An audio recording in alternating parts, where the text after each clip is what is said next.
Now in this part we are going to calculate no load current of motor. So for calculating no load current, first we should calculate magnetizing current, and then we can calculate a core loss current and all. So for calculating magnetizing current, let us find MMF required for various parts.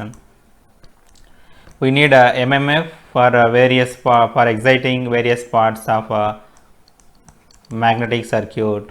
So from that point of view, we have first one is a air gap. So you have to calculate a air gap related, and then you have a stator teeth. We have stator teeth. Similarly, you have stator core also. So we have to excite that stator core also, and simultaneously rotor teeth also is there. So rotor teeth also we have to excite it, and simultaneously loss component also simultaneously we should calculate rotor core also, and then we have to calculate loss component, so that another part of say this is part 1 and this is part 2, another part you can calculate it. So let's calculate each parameter in a detailed manner, so that you will get what is the actuals required. So first one is air gap. So what MMF is required for air gap? So for stator slots, so let's calculate slot opening by gap length. Whatever slot opening is there and the gap length whatever it is there, let's calculate it. So the slot opening is 3 mm, and the air gap length we calculated is 1.0. So this is 3 mm. We have one figure, Carter's coefficient. I will share the graph at the end. So from that coefficient is from the 0.45. We will say this as Carter coefficient. So from that graph this is 0.45. Similarly, gap correction factor, that is one of the main thing we have to calculate, gap correction factor. So we will indicate the gap correction factor for stator slots. First we are calculating for stator slots. So that is so we have 7.22 divided by 22.7 minus 0.54 into so 8. So you will get gap contraction factor as 1.063. This is one of the basic formula.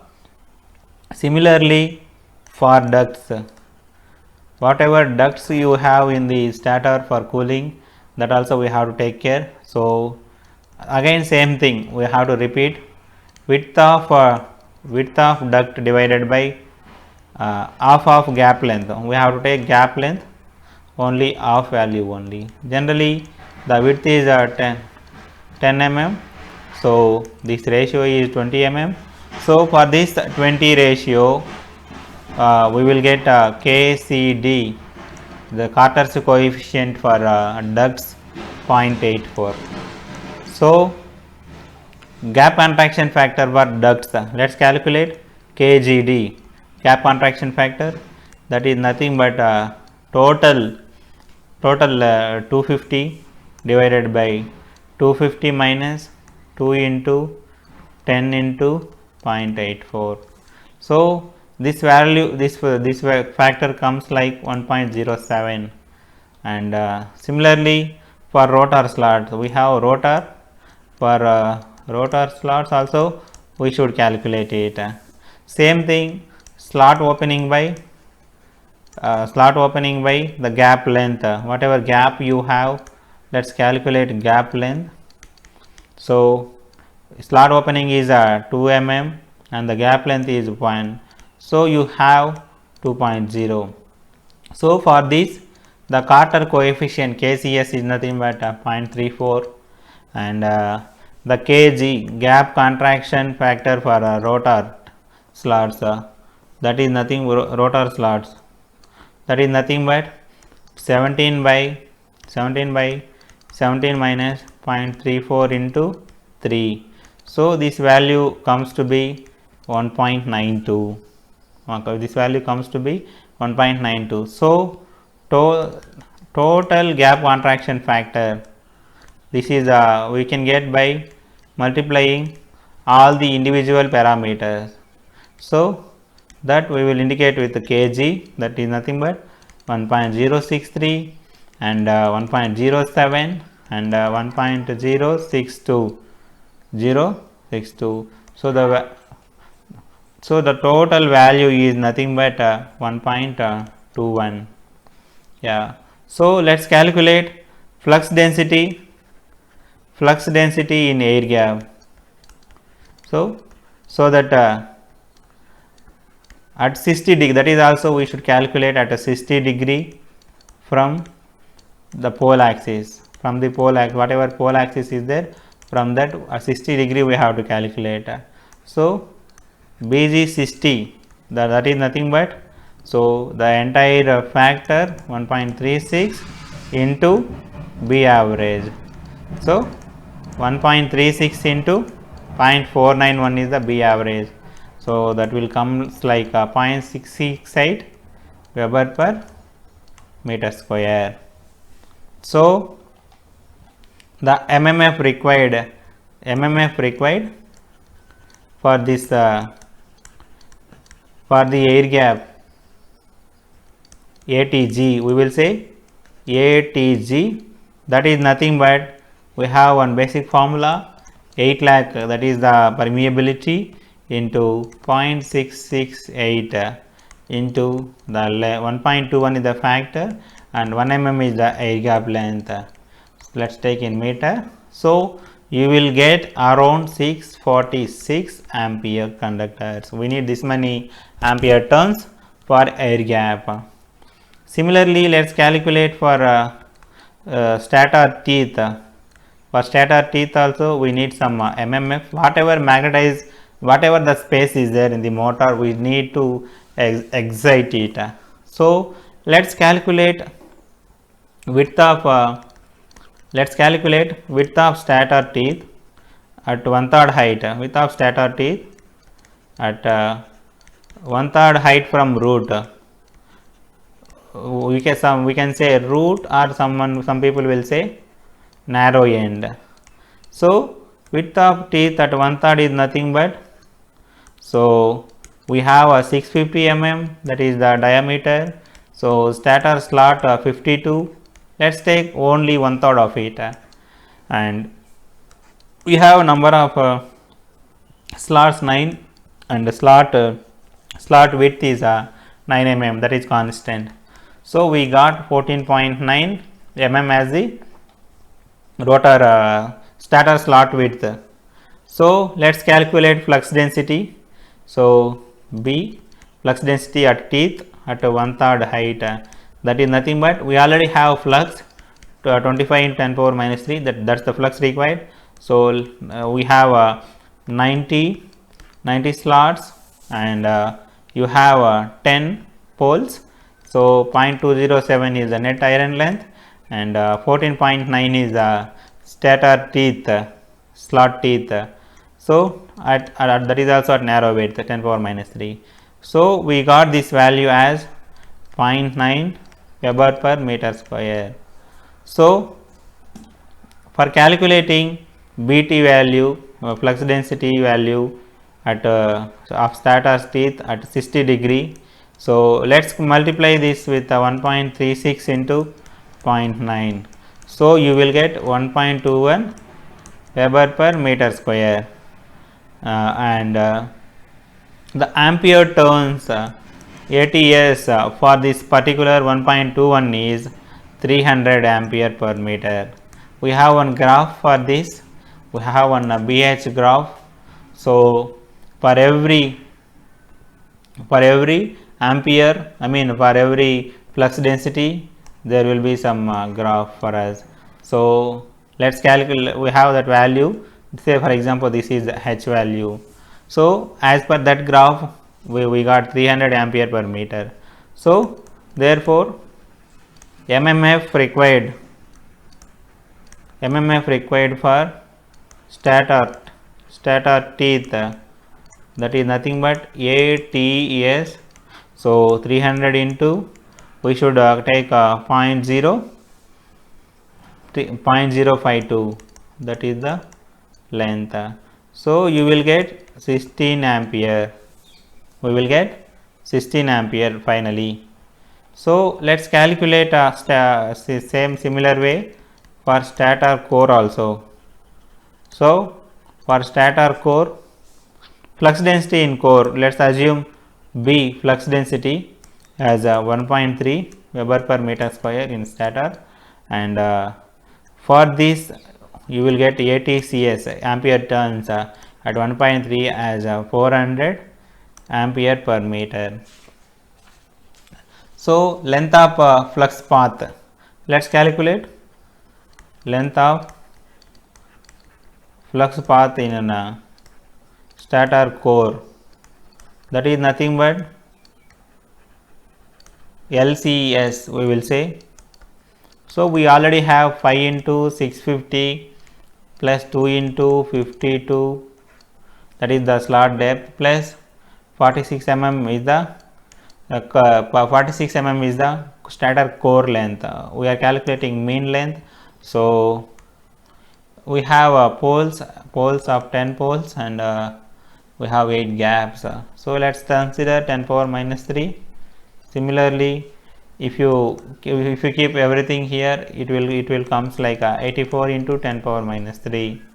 So MMF required, therefore MMF required for a stator core, that is nothing but 400 into 84 into 10 power minus 3. So it comes like 34 ampere. This is very low value. So similarly, let's calculate fourth parameter, rotor teeth. For this rotor teeth, that also we have to calculate width at 1/3 height, like what we did for stator. So rotor diameter is 648 minus 4 into 37, but we should take at 1/3 height. So let's divide with the number of rotor slots and remove the rotor slot width.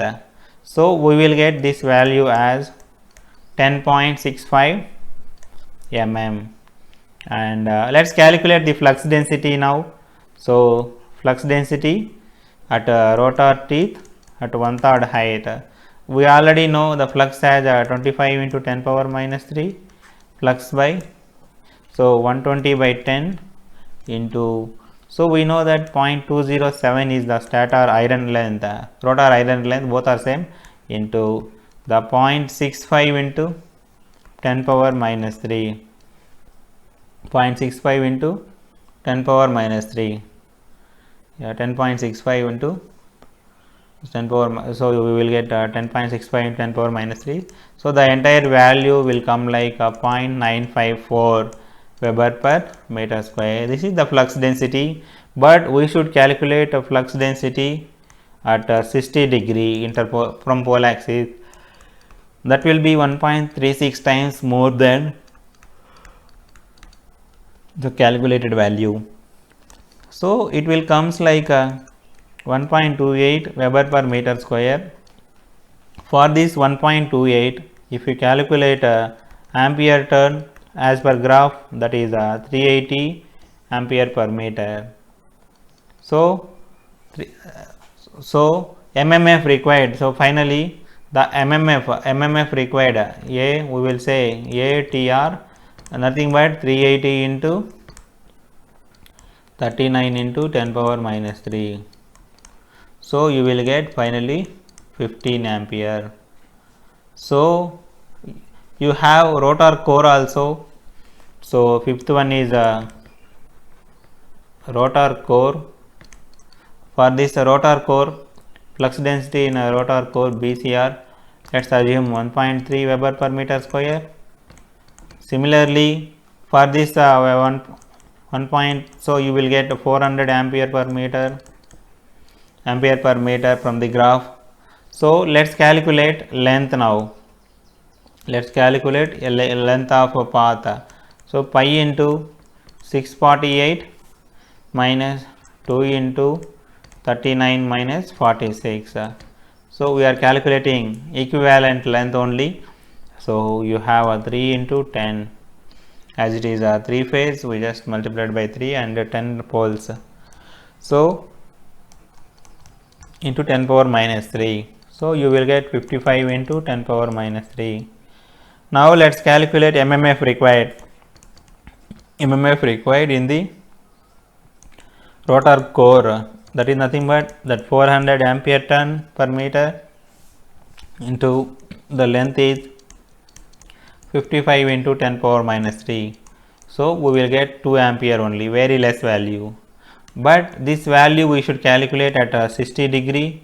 So with 60 degree, finally we will get 646 plus 16 plus 34 plus 15 plus 22. So the overall value is 733 ampere. So magnetizing current,